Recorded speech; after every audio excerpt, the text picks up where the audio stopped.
نماز اللہ کی عبادت ہے نا.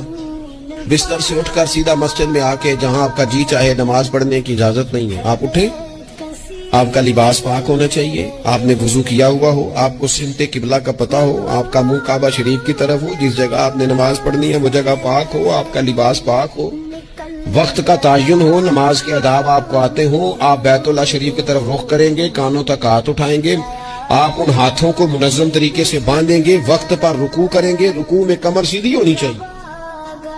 آپ رکوع سے اٹھیں گے تو ایسے نہیں کہ کوئی بات نہیں اللہ قبول کر لے گا، جب تک آپ کی کمر پوری ٹھیک نہیں ہوتی. رکوع سے اٹھتے وقت آپ کی نماز مکمل نہیں ہوتی.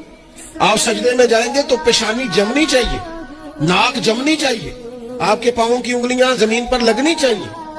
آپ جب تک پوری ترتیب سے نماز نہیں پڑھتے، رب کی عبادت ہے نا، کریم بھی بڑا ہے نا، مہربان بھی بڑا ہے نا، غفور بھی بڑا ہے، لیکن اگر مرتب طریقے سے نہ پڑھو تو وہ تو نماز قبول نہیں کرتا.